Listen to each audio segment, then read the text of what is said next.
నడపకపోతే ప్రభుత్వమే ఒకవేళ ఆర్టీసీ బస్సులు నడపకపోతే జరిగేదేమిటి? ప్రైవేట్ ఎక్స్‌ప్లాయిటేషన్ అన్నది దోచేసే కార్యక్రమం జరుగుతుంది. పేద మధ్యతరగతి ప్రజలు పూర్తిగా కూడా ఏది కూడా విద్య కానీ, వైద్యం కానీ, పబ్లిక్ ట్రాన్స్పోర్ట్ కానీ ఇవేవి కూడా ప్రజలకు అందుబాటులో లేకుండా పోయే పరిస్థితి ఉంటుంది. వాటికి చెక్ పెట్టడం కోసం ప్రభుత్వం ఇవన్నీ కూడా తాను ఇన్వాల్వ్ అయి తాను నడిపే కార్యక్రమం చేస్తుంది. ఇది మనకు అందరికీ కూడా కనిపించే విషయాలు.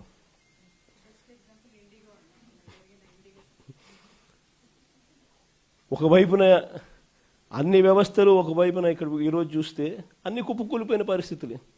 గవర్నమెంట్ స్కూల్ ఎందుకు నడుపుతా ఉన్నది అని చెప్పి అనుకునే ముఖ్యమంత్రి బహుశా చంద్రబాబు నాయుడు తప్ప ప్రపంచ చరిత్రలో ఎవడు ఉండడు. గవర్నమెంట్ హాస్పిటల్ ఎందుకు నడుపుతుంది అని చెప్పి అనుకునే మనిషి ఒక చంద్రబాబు నాయుడు తప్ప ప్రపంచ చరిత్రలో ఏది ఉండడు. మనం ఉన్నాం కాబట్టి ఆర్టీసీ కనీసం బతికింది. కార్మికులందరినీ గవర్నమెంట్లో విలీనం చేశాం కాబట్టి.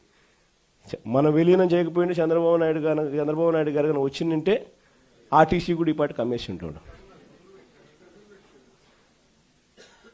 మొన్నేదో ఆశ్చర్యకరంగా ఆయన నోట్లో నుంచి విన్న పోలీస్ శాఖను కూడా ప్రైవేటైజ్ చేసే కార్యక్రమం చేస్తానని నేను. అసలు ఏ స్థాయిలోకి వస్తున్నాడు అని అంటే, లా అండ్ ఆర్డర్ అనేది గవర్నమెంట్ ఎందుకు నడుపుతుందంటే దానికి కొన్ని కారణాలు ఉన్నాయి. ప్రైవేట్ ఎక్స్‌ప్లాయిటేషన్ ఉండకూడదు అని. స్కూల్ ఎందుకు నడుపుతుంది గవర్నమెంట్ అంటే కొన్ని కారణాలు ఉన్నాయి. ప్రైవేట్ ఎక్స్‌ప్లాయిటేషన్ ఉండకూడదని. హాస్పిటల్ గవర్నమెంట్ ఎందుకు నడుపుతుందంటే కొన్ని కారణాలు ఉన్నాయి. ప్రైవేట్ ఎక్స్‌ప్లాయిటేషన్ ఉండకూడదు అని. బస్సులు ఎందుకు నడుపుతుందని అంటే దానికి కారణాలు ఉన్నాయి. దానికి కారణాలు ఏమిటి అని అంటే పబ్లిక్ ట్రాన్స్పోర్ట్ విషయంగా పేదలు ఎక్స్‌ప్లాయిట్ కాకూడదు అని చెప్పి. అలాంటిది ఈరోజు అన్ని రకాలుగా ఈ వ్యవస్థ ఒకసారి గమనిస్తే అన్ని వ్యవస్థలు తిరోగమనమే. మరి అన్ని రకాలుగా వ్యవస్థలు తిరోగమనం. ఇంతకుముందు అమలవుతా ఉన్న పథకాలన్నీ రద్దు. నువ్వు చేస్తానని చెప్పినటివన్నీ మోసాలు. మరి ఇన్ని ఘనకార్యాలు నువ్వు చేసినప్పుడు కలెక్టర్ల సదస్సులో నువ్వు కూర్చొని మీ పనితీరు బాగలేదు కాబట్టి ఆయన ప్రభుత్వం మీద చెడ్డ పేరు వస్తుందని చెప్పి నువ్వు చెప్పడం అంటే అసలు ఇంకా వాళ్ళంతా పోయి తలకాయ బండకేసుకుని కొట్టుకోవాలి. ఆ స్థాయిలో ఈ మనిషి బుర్ర పనిచేయడం లేదు, చంద్రబాబు నాయుడు గారి బుర్ర. నిజంగా ఈరోజు 1,04,11,136 సంతకాలు, ఒక హిస్టరీ. నిజంగా ప్రతి సంతకము కూడా ఎక్కడా కూడా పొరపాటు జరగకూడదని, ప్రతి సంతకము సిన్సియారిటీతో ఈ నిర్ణయం వ్యతిరేకిస్తూ అక్టోబర్ 7వ తారీఖున ఉద్యమానికి మనం కార్యాచరణ చేశాం. మీ అందరికీ గుర్తుండే ఉంటుంది. అక్టోబర్ 7వ తారీఖున మొట్టమొదటి బీజం పడింది. అక్టోబర్ 9వ తారీఖున నర్సీపట్నం మెడికల్ కాలేజీని నేను సందర్శించిన. అక్టోబర్ 7వ తారీఖున ప్రజలకు ఉద్యమం గురించి, కార్యాచరణ గురించి వివరిస్తూ అక్టోబర్ 9వ తారీఖున నర్సీపట్నం మెడికల్ కాలేజీని నేను సందర్శించిన. దాని తర్వాత అక్టోబర్ 10వ తారీఖు నుంచి డిసెంబర్ 10 దాకా ప్రతి గ్రామంలోనూ, ప్రతి పట్టణంలోనూ, వార్డుల్లోనూ రచ్చబండ కార్యక్రమాన్ని నిర్వహిస్తూ ప్రజలకు ఈ మెడికల్ కాలేజీల విషయంలో, ప్రైవేటీకరణ విషయంలో ప్రజలు నష్టపోతూ ఉన్నది ఏమిటి అని చెప్పి సువివరంగా ఎక్స్ప్లెయిన్ చేస్తూ, ప్రజలను ఈ సంతకాల సేకరణలో భాగస్వాములను చేస్తూ, ప్రజలు ఏ రకంగా చంద్రబాబు నాయుడు తీసుకుంటా ఉన్న ఈ నిర్ణయాల వల్ల నష్టపోతారు, ప్రజలు ఎలా నష్టపోతారు అని చెప్పి సువివరంగా ప్రజలకు ఎక్స్ప్లెయిన్ చేస్తూ జరిగిన కార్యక్రమం ఇది.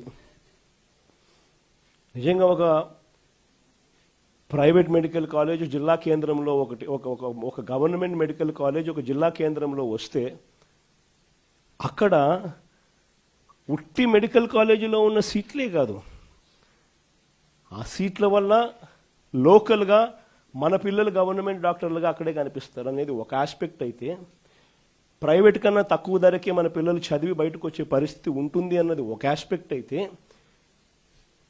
అన్నిటికన్నా ఇంకా పెద్ద ఆస్పెక్ట్ ఏమిటి అని అంటే ఈ మెడికల్ కాలేజీల వల్ల వీటితో పాటు వచ్చే టీచింగ్ హాస్పిటల్ వల్ల, ఆ ప్రతి మెడికల్ కాలేజీ వల్ల, ఆ టీచింగ్ హాస్పిటల్ వల్ల ఏకంగా మల్టీ స్పెషాలిటీ, సూపర్ స్పెషాలిటీ సేవలు ప్రజలకు ఉచితంగా హాస్పిటల్లో అందుబాటులోకి రావడం.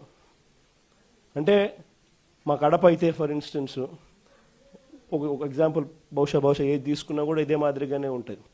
ఒక జిల్లా కేంద్రంగా ఒక మెడికల్ కాలేజ్ తీసుకొచ్చినాం అంటే ఒక 70 కిలోమీటర్లు ఇటు అటుగా మొత్తం జిల్లాలోని అన్ని ప్రాంతాలు కూడా కనెక్ట్ అవుతాయి. అక్కడ ఒక మెడికల్ కాలేజ్ వస్తే, సూపర్ స్పెషాలిటీ హాస్పిటల్ అక్కడనే అవైలబిలిటీలోకి వస్తే, ఆ మల్టీ స్పెషాలిటీ హాస్పిటల్ అందుబాటులోకి తీసుకొని రావడం వల్ల ఆ హాస్పిటల్లో ఉచితంగా పేదలకు ఈ సేవలన్నీ అందుబాటులోకి రావడం వల్ల ప్రైవేట్ ఎక్స్‌ప్లాయిటేషన్ అనేది పూర్తిగా జీరో అయిపోతుంది. రేపొద్దున ఎవడు ప్రైవేట్ హాస్పిటల్కి పోడు. గవర్నమెంట్ హాస్పిటల్లో ఫ్రీగా చేసి పెడతా అంటే నువ్వేదో రీజనబుల్గా ఛార్జ్ చేస్తే నీ దగ్గరకు వస్తారు తప్ప, నువ్వు 2 లక్షలు 4 లక్షలు 5 లక్షలు అంటే ఎవడొస్తాడు? నీ దగ్గరికి పోవడం కన్నా గవర్నమెంట్ హాస్పిటల్లో, మా గవర్నమెంట్ టీచింగ్ హాస్పిటల్లో బ్రహ్మాండంగా ఉన్నారు. అసిస్టెంట్ ప్రొఫెసర్లు అందరూ పోస్ట్ గ్రాడ్యుయేట్స్ చదివిన వాళ్ళు, అసిస్టెంట్ ప్రొఫెసర్స్ అందరూ post graduate students, lecturers, medical వృత్తిలో డిగ్రీలు పొందిన వాళ్ళు బ్రహ్మాండంగా ఫ్రీగా ట్రీట్ చేస్తా అంటే నీ దగ్గరికి ఎందుకు వస్తామయ్యా అని చెప్పి ప్రైవేట్ ఎక్స్‌ప్లాయిటేషన్కు పూర్తిగా చెక్ పడే కార్యక్రమం.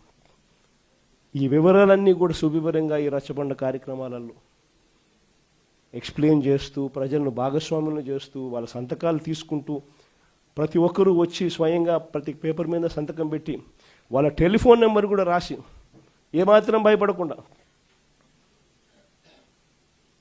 ప్రతి ఒక్కరూ కూడా దాదాపుగా 1,04,11,136 మంది పత్రాలు, అందులో వాళ్ళ సంతకాలతో పాటు వాళ్ళ ఫోన్ నెంబర్లతో సహా ధైర్యంగా ఈ నిర్ణయాన్ని మేము వ్యతిరేకిస్తున్నాము.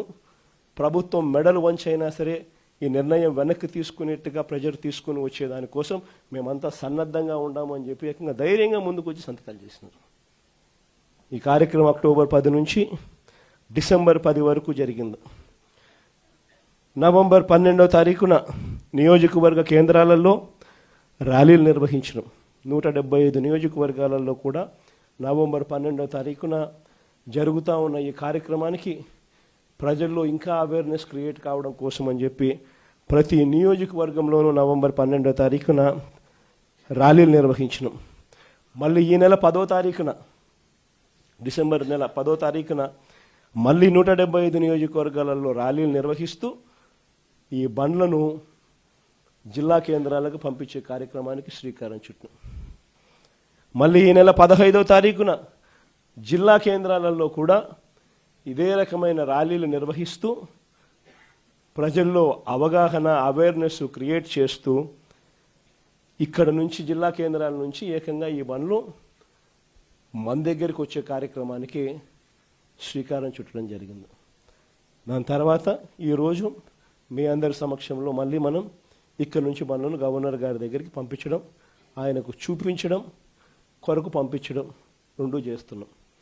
గవర్నర్ గారికి ఒక్కసారి పత్రాలన్నీ చూపించిన తర్వాత, ఆయనకు చెప్పిన తర్వాత, చూపించిన తర్వాత ఈ పత్రాలన్నీ కూడా కోర్టు ద్వారాలు కూడా తడతాయి.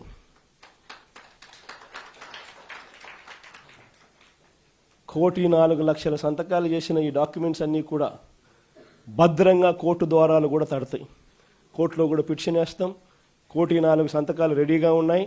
మీరు ఎప్పుడు అడిగితే అప్పుడు అఫిడవిట్లు మీకు చూపించేదానికి బండ్లన్నీ రెడీగా వచ్చి మీకు చూపిస్తాయి అని చెప్పి కూడా కోర్టులో కూడా అఫిడవిట్ కూడా వేయడం కూడా జరుగుతుంది.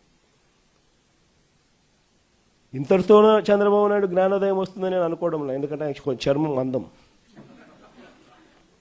కాబట్టి ఇంతటితో కూడా వస్తుందని నేను అనుకోవడంలో.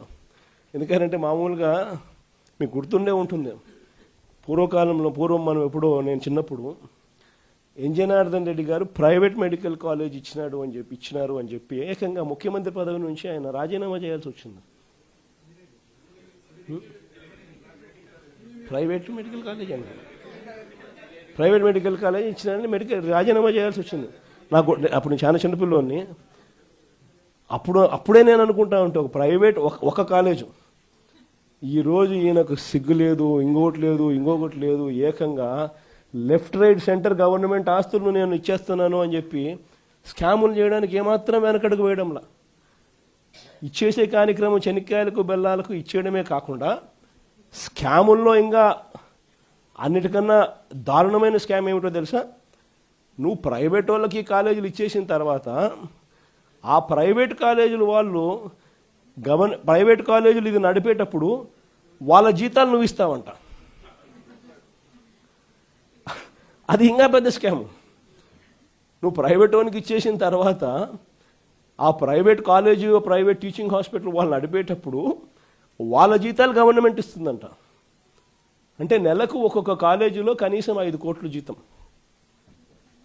మినిమం. అంటే నెలకు సంవత్సరానికి ఒక్కొక్క కాలేజీకి 60 కోట్లు, 2 ఏళ్ల పాటు కనీసం అంటే 120 కోట్లు ఒక్కొక్క కాలేజీకి ఎదురు వస్తుందన్నట. చెనిక్కాయలకు బెల్లాలకు ఈయన మనిషికి కాలేజీలు కట్టబెట్టడమే కాకుండా మళ్ళా ఎదురు 120 కోట్ల రూపాయలు ఎదురిస్తున్నాడు. ఇది ఇంతకన్నా ఇంకా స్కామ్, ఇంతకన్నా దారుణమైన పరిస్థితి ఎక్కడైనా ఉంటుందని అడుగుతా ఉన్నా. ఇవన్నీ రేపొద్దున మనం ఎన్ని ప్రయత్నాలు చేసిన తర్వాత కూడా ఎక్కడన్నా కూడా చంద్రబాబు నాయుడు వినకుండా దీనికి ముందుకు తీసుకొని పోతే మాత్రం ఆ తర్వాత కాలేజీలు తీసుకున్నోడిని మాత్రం మనం అధికారంలోకి వచ్చిన వెంటనే 2 నెలలు జరగక మునిపే అందరు జైళ్ళల్లో ఉంటారు. ఆ కాలేజీలు తీసుకున్న వాళ్ళు మాత్రం. స్కాములు అనేది మదర్ ఆఫ్ ఆల్ స్కామ్స్ కింద ఇది నిరూపితం అవుతుంది. అంతటి దారుణంగా ప్రజలకు నష్టం జరుగుతుందని కనిపిస్తూ ఉన్నా కూడా ప్రజలు దీనివల్ల ఉచితంగా వైద్యం పొందే అవకాశం పోతుందని తెలిసినా కూడా మన పిల్లలకు తక్కువ ధరలకే, ప్రైవేట్ కన్నా చాలా తక్కువ ధరకే మన పిల్లలకు మెడికల్ కాలేజీలలో సీట్లు వచ్చి చదువులు అందుబాటులో ఉంటాయని తెలిసినా కూడా ఏమాత్రం ఖాతరు చేయకుండా చంద్రబాబు చేస్తూ ఉన్న ఈ తీరుకు చంద్రబాబు నాయుడుకు గట్టి గుణపాఠం మాత్రం ఖచ్చితంగా తగులుతుంది. మరి ముఖ్యంగా ఈ విషయాలన్నీ చెప్పడానికి మిమ్మల్ని అందరికీ మీ ద్వారా ప్రతి కార్యకర్తకు ప్రతి గ్రామంలోనూ కూడా అభినందనలు కూడా తెలియజేయడం కోసం అని చెప్పి మిమ్మల్ని అందరినీ కూడా ఆహ్వానించడం జరిగింది. గవర్నర్ గారి దగ్గరికి పోయే కార్యక్రమం ఏదైతే ఉందో అందరినీ వాళ్ళు పర్మిషన్ అయితే ఇవ్వలేరు కాబట్టి 40 మందికి మాత్రమే వాళ్ళు పర్మిషన్లు ఇచ్చినారు. సో 40 మంది జిల్లా అధ్యక్షులు, ఎమ్మెల్యేలు, ఎంపీలు వీళ్ళే వాటికి సరిపోతుంది. కానీ పోయే ముందు అందరం కూడా అంబేద్కర్ గారి విగ్రహానికి ఒకసారి ఆయన విగ్రహం దగ్గరికి పోయి ఆయన దగ్గరికి పోయి జరుగుతూ ఉన్న అన్యాయాన్ని అంబేద్కర్ గారి పాదాల చెంతనో అంబేద్కర్ గారి విగ్రహం దగ్గరనో వాళ్ళు ఎంత దూరం పంపిస్తారో నాకు తెలియదు.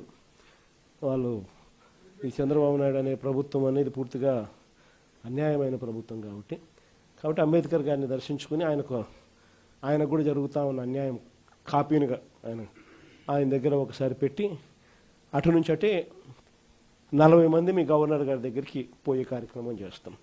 సో అక్కడి నుంచి గవర్నర్ దగ్గరికి అనేది పక్కనే ఒక 300 మీటర్లు ఉంటుంది. సో అంబేద్కర్ గారి విగ్రహం దగ్గర వరకు అందరం పోదాము. అక్కడ అంబేద్కర్ గారి విగ్రహం దగ్గర మనం పెట్టే